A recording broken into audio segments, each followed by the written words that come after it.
তৃতীয় শ্রেণীর প্রিয় শিক্ষার্থী এসালদার স্যার ইউটিউব চ্যানেল থেকে তোমাদের সবাইকে স্বাগতম। আজকে তোমাদের জন্য আরেকটি নতুন ভিডিও নিয়ে এসেছি ইংরাজি মডেল প্রশ্ন সেট নম্বর 4 তৃতীয় পর্যায়ক্রমিক প্রথম পর্যায়ক্রমিক মূল্যায়ন 20 মার্কের একটি স্কুলের প্রশ্ন। আমি বিশ্লেষণ সহ সম্পূর্ণ সমাধান দেখাবো তোমাদের এই ভিডিওতে। কাজে তোমরা যারা এখনও আমার চ্যানেলটিকে সাবস্ক্রাইব করনি তারা এখনই চ্যানেলটিকে সাবস্ক্রাইব করে বেল আইকনটি প্রেস করে দাও এরকম আরও অনেক ভিডিও পাওয়ার জন্য। তো প্রথমেই তোমরা দেখতে পাচ্ছ এটা স্কুলের প্রশ্ন। এই প্রশ্নটি মালদা টাউন জিএসএফপি স্কুল এবং বীরভূম জেলা স্কুল থেকে নেওয়া। তো এই স্কুলে টোটাল 1 থেকে 10টি প্রশ্ন আছে। আমি এক এক করে প্রশ্নগুলি দেখে নেই। তো প্রথমেই দেখো একটা তোমার প্যাসেজ আছে, সেই প্যাসেজ পড়ে বা বুঝে সেখান থেকে প্রশ্ন উত্তর করতে হবে। আর 2 নম্বরে হচ্ছে choose the correct alternative and rewrite the sentence. 3 নম্বরে হচ্ছে মিলানো ম্যাচ করা। তারপরে 4 নম্বরে হচ্ছে পুলার ফর্ম। এরকম করে টোটাল তোমার 10টি প্রশ্ন আছে। আমি সমস্ত প্রশ্নের উত্তর তোমাদের এই ভিডিওতে আলোচনা করব। আর যারা এই ভিডিওতে যারা খুব দুর্বল আছো ইংরেজি, তারাও কিন্তু এই ভিডিওটা দেখে বুঝতে পারবে, কারণ আমি ইংরেজির পাশাপাশি সমস্ত প্রশ্ন বাংলাতে বিশ্লেষণ করব। আর প্যাসেজটি লাইন বাই লাইন আমি বাংলা দেখাচ্ছি প্রথমে। তাই এটা স্কুল আমি আবার বলছি, Malda town GSFP school, Birbhum জেলা স্কুল, দুটো স্কুলে এই প্রশ্নটি এসেছে। এখন লাইন বাই লাইন বিশ্লেষণ।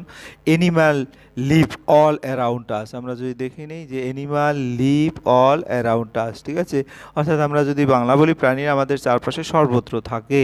Line 2, some animals live in forest. কিছু প্রাণী জঙ্গলে বাস করে। দে আর কল্ড ওয়াইল্ড অ্যানিমাল। তাদের বন্য প্রাণী বলা হয়। Some animals live with us. কিছু প্রাণী আমাদের সাথে থাকে। তারপরে লাইন 5 নম্বর লাইনে কি বলছে? We call them domestic animal. আমরা তাদের গৃহপালিত প্রাণী বলি।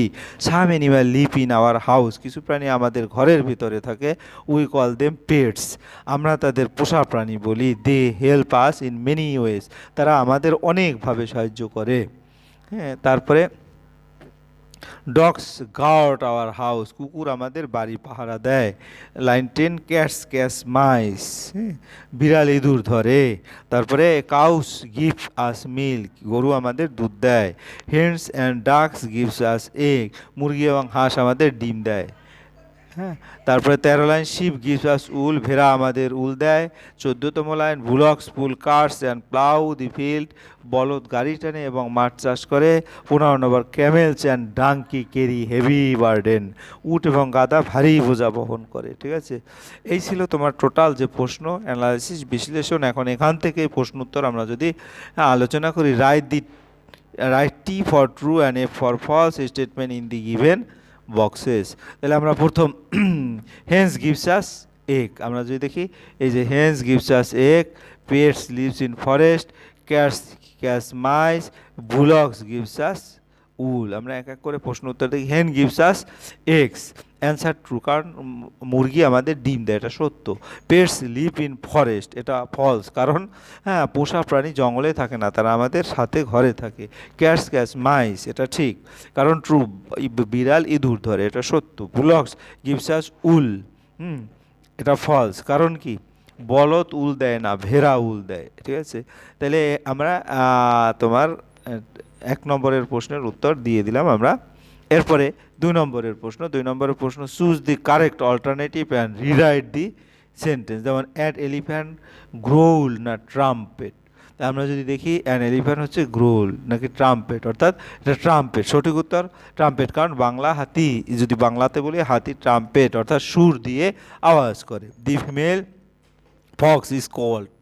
ফিমেল ফক্সকে কী বলা হয়? ভিক্সিন বলা হয়। দুটো আছে, একটা শো, আসলে উত্তর হবে ভিক্সিন। বাংলা স্ত্রী শিয়ালকে ভিক্সিন বলে। পরের প্রশ্ন কি আছে? পরের প্রশ্ন হচ্ছে C number, a baby elephant is called dash. এই বেবি এলিফ্যান্টকে কী বলে? এই বেবি এলিফ্যান্টকে কী বলে? কাপ বলে। সঠিক উত্তর কাপ, বাংলা হাতির বাচ্চাকে কাপ বলে। এ ভালচার ড্যাশ। এ ভালচার, সঠিক উত্তর কি? শকুন স্ক্রিমস করে, স্ক্রিমস, অর্থাৎ 2 নম্বর স্ক্রিম করে। তাহলে আমরা এরপরে আমরা 3 নম্বরের প্রশ্ন দেখব। Match the animal with their sound appropriately any three. 3টা বলেছে, তা আমরা যদি দেখি ম্যাচ করি। ডগের সাথে বার্ক, ক্যাটের সাথে মিউ, ক্যাট মিউ মিউ করে। তারপর টাইগারের সাথে রোয়ার।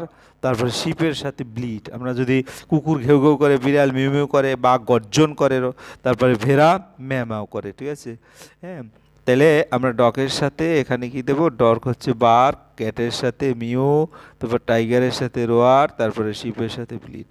হ্যাঁ, এরপর আমরা 4 number, write the plural form of the following word, bird এবং পেন্সিল। তো বার্ডের বার্ড একটা এর যোগ হবে বার্ডস, বার্ডসের বহু বচনে বার্ডস, আর পেন্সিল, পেন্সিলের বহু বচন হবে পেন্সিলস, এটাও একটা এর যোগ হবে পেন্সিলের বহু বচন পেন্সিলস।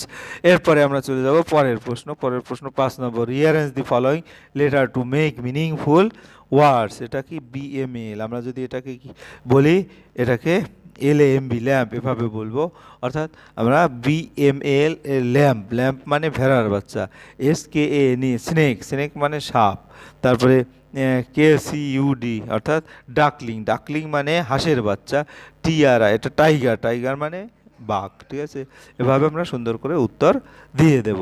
অর্থাৎ আমরা 5 নম্বরের প্রশ্নে দেখলাম। এরপরে 6 নম্বরের প্রশ্ন, fill in the blank with am is are. Riya, Riya একজন, একজন হলে ইস হয়, রিয়া ইজ মাই সিস্টার, অর্থাৎ এখানে ইস হবে। হ্যাঁ, তারপরে I am A boy, I এখানে অ্যাম হবে। তারপরে দিস ইজ এ ক্যাট, এখানে ইজ হবে।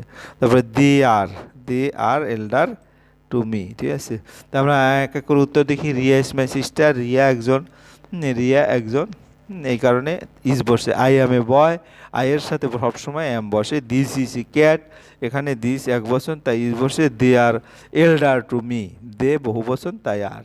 এরপর আমরা চলে যাবো পরের প্রশ্ন। পরের প্রশ্ন হচ্ছে কি, এটা তো হয়ে গেল, অর্থাৎ আই, ও চুজ দি রাইট অ্যান্সার। আইয়ের পরে কি হয়, আই হ্যাভ হয়। হ্যাঁ, তারপর রবি, রবির পরে হ্যাজ হয়, third person singular number. An elephant has, ঠিক আছে, একটা এলিফ্যান্ট। বাটারফ্লাইস, বাটারফ্লাইস মানে অনেক বাটারফ্লাই, হ্যাভ হবে। আমরা একটু উত্তরটা দেখে আসি। I have a pet dog Bangla, আয়ের পরে হ্যাভ হয়। Rabi has a nice bat, একজন হলে হ্যাজ বসে। An elephant has a trunk, elephant এক বচন তাই হ্যাজ, বাটারফ্লাইস বহু বচন তাই হ্যাভ হবে। এরপরের প্রশ্ন, answer the following question, how many days are there in a week.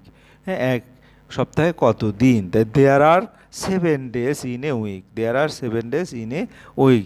তারপর এক সপ্তাহে 7 দিন। Which day is holiday, Sunday is a holiday, রবিবার ছুটির দিন, সানডে ইজ এ হলিডে। আমরা এভাবে দুটো উত্তর লিখে দেবো। এরপর 9 number, choose the correct answer of the following question and write them in the given space.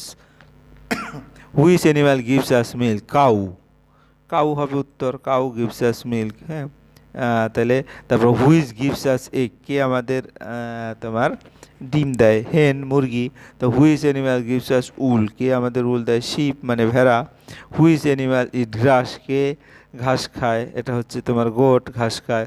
What is the colour of the sky, স্কাইয়ের কালার কি, স্কাইয়ের কালার হচ্ছে ব্লু। হু সেস মু মু, মু মু কে বলে, কাউ।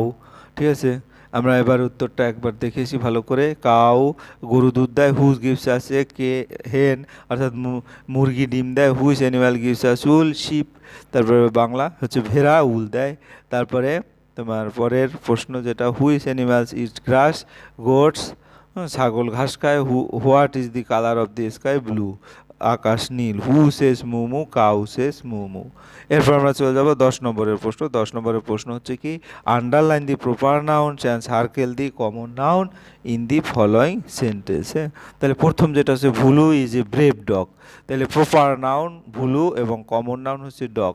আচ্ছা আবার দেখি, underline the proper noun, proper নাউনে আন্ডারলাইন করতে বলছে, প্রপার নাউনে আন্ডারলাইন, তাহলে ভুলু।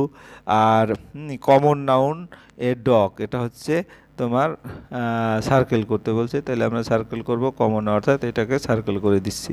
এরপরে কলকাতায় যে বিগ সিটি, প্রপার নাউন হচ্ছে কলকাতা, কলকাতাকে আমরা দাগ টানবো, আর কমন সিটি, সিটিটাকে আমরা গোল করব। এরপরের প্রশ্ন হচ্ছে, Meera is a nice dancer, Meera is a nice dancer, এখানে প্রপার নাউন হচ্ছে মীরা, মীরাকে আমরা দাগ টানবো, আর কমন নাউন ড্যান্সার, ড্যান্সারকে আমরা গোল করব। ঠিক আছে,